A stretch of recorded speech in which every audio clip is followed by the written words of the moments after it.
Hello and welcome to Eagle Creek Park Nature Notes, the audio series created to help you plan your next visit to Eagle Creek Park in Indianapolis, Indiana. I'm Adam Hibshman, the Marketing and Program Coordinator for Eagle Creek Park Foundation. We're the primary nonprofit partner of Eagle Creek Park.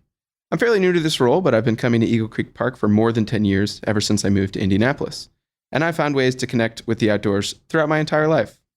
Hi, I'm Cecere, the Eagle Creek Park Volunteer Coordinator and Park Historian. I took the Indiana Master Naturalist class at the park in 2009 and have been a volunteer or staff member ever since. I love to go hiking, and as I spent more time on the trails, I became curious about the old buildings, building foundations, and parts of old farms that I saw on my hikes. A staff member showed me some old photos from the 1940s and some maps and documents from when the park was being planned. And I got even more interested in finding out about the people that used to live in the area, and I started doing my own research on the park history. So Anne, I want to talk to you about the park history, but before I do, I've been over to the West Side Trail off of the 56th Street Causeway many times, and I got to ask, what's with the bear? Well, Adam, the city was given a rather large gift, and they felt that Eagle Creek, one of the largest city parks in the nation, would be a fitting place for it. The large sculpture called Bear was made by artist Matthew A. Berg for the headquarters of Galleon's Trading Company. It was a chain of sporting goods stores that was later purchased by Dick's Sporting Goods. In the late 1990s, the bear was moved to the old Washington Street Bridge for a temporary outdoor sculpture display in the new White River State Park. In 2002, Galleons paid to have the sculpture moved to Eagle Creek Park, and the sculptor reassembled it on the site where you see it today. And listeners, Anne provided me with a couple of photographs of that taking place. We've got one where the artist, Matt Berg, is inside of the bear doing his thing, and another one with a large crane hoisting the bear down to where it must be today. If you'd like to take a look at those photographs, just check the show notes. And most people know that Eagle Creek Park features a large reservoir, one of the larger bodies of water here in Indianapolis. Eagle Creek used to be just a creek. How did it become a reservoir? The reservoir was actually built to control flooding that had devastated western Marion County in the 1950s. Now it's used as a water supply, but then it was all about the flood control. The dam across Eagle Creek was completed in 1969, and the reservoir was opened to boating and fishing in 1970. The park opened on June 10, 1972. About 30 homes and a church were taken by eminent domain for the park, and some were repurposed for use as park facilities. For more on these buildings, you can see our interactive map in the show notes. So Anne, I'm looking at the reservoir right now as we're recording. What you mean to tell me that there are remnants of homes and things in the reservoir? Actually, the reservoir itself mostly is covering farmland. There really weren't that many houses in that area. They were mostly at a higher elevation because the creek always flooded. It just became more of a problem as more houses were built to the south of this area. So there are rumors about things underwater, but really the only thing I know about is a bridge up to the north and maybe a couple of signs. So we now have a sense of what this area was like before the reservoir. What can you tell us about this area before it was a park? Well, the first people in the area were Native Americans. For many years through the 1700s, this area is part of the traditional homeland of the Miami people. After the Delaware Nation was forced to move from their homeland on the East Coast, they settled along the White River in what is now central Indiana. In 1818, a treaty known as the New Purchase caused all Native Americans to move out of central Indiana. And by 1822, the land in this area of the state had been surveyed and platted. Settlers from the east were given the opportunity to purchase land through land grant offices. And it seems that most of the people that moved to this area were coming from neighboring states, and they were mostly from Ohio and Kentucky. For the next 100 years, much of the land where the park is today was cleared for farming. In the 1920s and 1930s, as the country was becoming more industrialized, younger people left farming and got jobs in the city. At the same time, wealthy families who lived in the city were seeking the solitude of country life. Some of the old farms were bought and became country estates, and there were other small farms that were bought by families who lived nearby but wanted to have a larger place in the country. So all these people moving to this area, there must have been things like churches, cemeteries. Can you tell me anything about those? Yes, today there are 2 areas of the park that are named for churches that used to be here. Mount Pleasant Missionary Baptist Church was founded nearby in 1893. It was founded by formerly enslaved members of the Wilson family who moved to Pike Township from Kentucky. A new church was built on Reed Road in the 1930s. The church closed in the early 70s to make way for the park.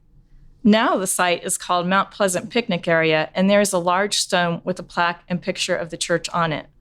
Members placed it there to commemorate the church's 100th anniversary in 1993. So visitors to the Mount Pleasant Picnic Area, which is used often for family picnics and things like that, can see the stone, and this is what it says on the plaque. Mount Pleasant Missionary Baptist Church, and there's a picture of the church. This plaque is a special tribute to the past generations who built and maintained this church from 1893 to 1972. Mount Pleasant Missionary Baptist Church was founded in Pike Township in 1893 and was built on this site in 1930. As Eagle Creek Park developed, the congregation relocated to the present site at 5111 West 62nd Street. To the present and future generations, this is a monument of their faith in God and hope for the betterment of mankind. Erected 1994. And listeners, if you'd like to see that inscription, or we've got some other materials about the Mount Pleasant Church and area that it was located in, just check the show notes. And where was the other church you mentioned? West of the Bear Overlook, there's a place called Jones Chapel Cemetery. For over 100 years, a Methodist Episcopal church was north of the cemetery. But by the 1940s, it was used infrequently. In 1948, a tornado tore through the area and destroyed Jones Chapel. The cemetery is still intact and contains the graves of many early settlers. The largest monument is for David McCurdy, said to be the second settler of European descent to arrive in Pike Township. So with all these families, churches, cemeteries, and presumably children, there must have been schools around, right? What can you tell me about the schools in this area? Children of the farm families, the Mount Pleasant families, and even some of the country estate families attended school together. From the early 1900s until the late 1930s, a country school was located at the base of the hill just north of today's Bear Overlook. The first school in that location was a white frame building. It was later replaced by a sturdy brick building that contained 2 classrooms and an assembly room in the basement.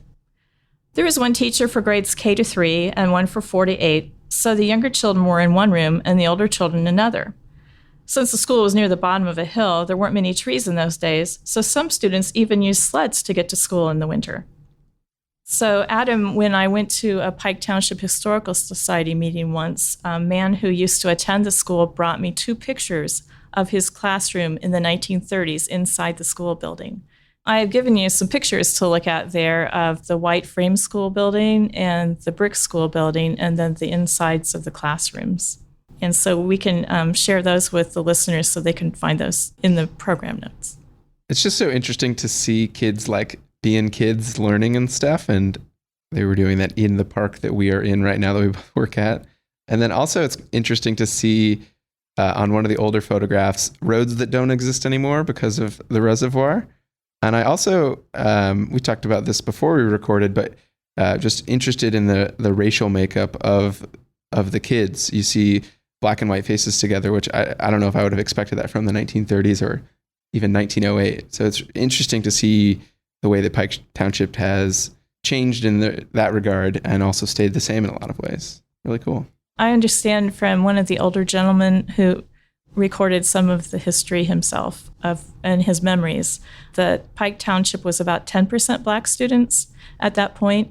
And I've heard that Pike Township was never subject to busing like some schools were because they were always integrated.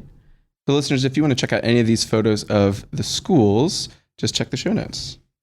So Anne, I understand there were a handful of prominent people that used to live in this area. What can you tell me about those folks? Well, at the top of the hill above the school, there was a large white brick colonial-style house. It was built in the 1920s, and there are some interesting stories connected with it. It was called Knoll House because of its location at the top of a hill. James and Alice Kittle, owners of the Kittle Furniture Stores, rented it from the 1940s until the 1960s. And they lived there until the property was sold to the city for construction of the reservoir and park. I found an article about Mrs. Kittle where she talked about what it was like to leave their home. "There's a right time for everything," Mrs. Kittle said. "We lived for 20 years in a beautiful house with 47 acres in the country. We raised our children there and have happy memories. Half of the kids in Pike Township grew up on our hills. Indianapolis Star, June 18, 1967. When the park was being developed, some city leaders suggested that the home might be used as the governor's mansion. A series of articles in the Indianapolis Star provided some clues about the home's history. So listeners, I've got a picture in front of me of the Knoll House right here. And the thing that's most striking about it is that there are absolutely no trees. And this is on the west side, quite near Bear Overlook, that's completely covered in trees. But what I'm looking at is an estate with a long driveway and basically no trees. So to know that that was how it looked back in the 1940s is just kind of incredible. You wouldn't picture that here at Eagle Creek Park. So according to some of those articles, George Watkins, a minister in the Christian church, and his wife Georgia had the home built and had the upstairs made for their Hollywood screenplay writer-daughter, who never lived there. That's what the article said. But I was curious, and so I did some research. I was interested to find that on a 1930s plat map, which you have in front of you, I think there, Adam, that it says M.D. Watkins and not G. Watkins for George. Who is M.D.? Well, it turns out that M.D. stands for Maureen Dallas Watkins, the couple's famous daughter. Her play Chicago appeared on Broadway, was made into a movie, and was later used as the basis for the musical that was first produced in 1975. After she had found success, perhaps she bought the property for her parents. And when I was digging through Indianapolis Star articles, I found one from January 6, 1928. Maureen Watkins, author of the play Chicago, is visiting her parents, the Reverend and Mrs. George Watkins, on their farm 3 miles north of Claremont. Accompanied by a red lacquer undersized typewriter and a red lacquer Victrola, Miss Watkins has exchanged for a brief interval the scenery of the stage for the snow-covered fields and bare trees that make up the scenery of the country, and is enjoying it intensely. I live in New York, she said, but Indiana still seems like home, though I have only been here for a few weeks in the past 3 years. And I love it out in the country. Life's terribly complicated.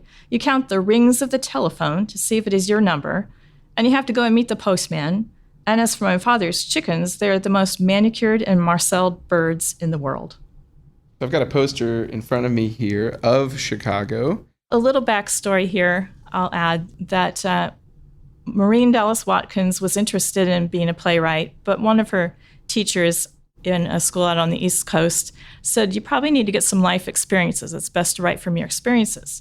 So she became a crime reporter in Chicago. And so some stories that happened when she was doing that job, which was for only a short time, inspired her to write the play Chicago. It's just wild, again, to know what house she grew up in or maybe spent a little bit of time in. Yeah, it's hard to say on that part. Yeah. Maybe college. She might have been in college at the time. And to know how different that part of our park looks, and then also to realize that she wrote, something that impacted our culture in such a dramatic way. It's a pretty famous Yeah, these stories surprise me. It surprises me, these connections that come up. After Reverend Watkins passed away in 1941, the property was sold to J.K. Lilly Jr. and later donated to Purdue University in the 1950s. I wondered what had happened to the home after the Kittles left, and found the answer in a 1969 Star article. The Board of Park Commissioners voted to have the home demolished. It had been vacant for a few years with some limited use for programs. The estimated $100,000 cost of remodeling it was considered cost prohibitive, and park plans called for recreational use of that area.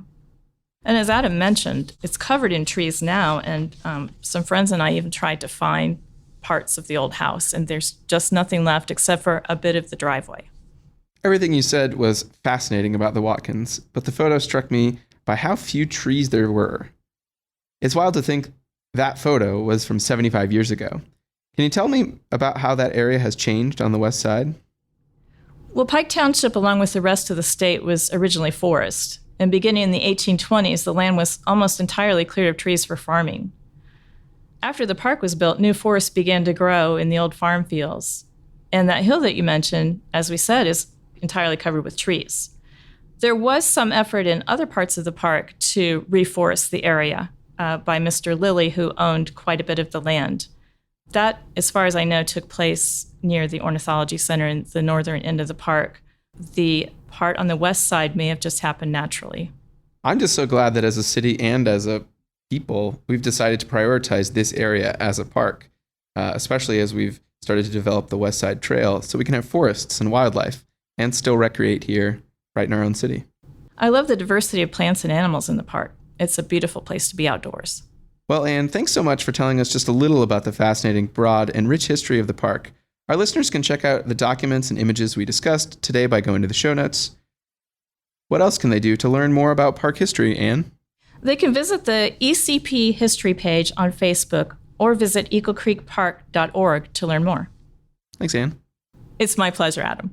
Listeners, thanks so much for joining us for this episode of Eagle Creek Park Nature Notes. Our next episode will cover our all-person trail on the west side. It's an ADA accessible trail, and I'm going to talk to Emily Storm Smith. She is the current president of Eagle Creek Park Foundation's board. She's going to tell us all about how it came to be. To see full episode transcriptions and to learn more, visit eaglecreekpark.org. Subscribe or follow the podcast in Apple Podcasts, Spotify, Audible, or wherever you listen to podcasts, so that new episodes will be delivered to you as soon as they're available.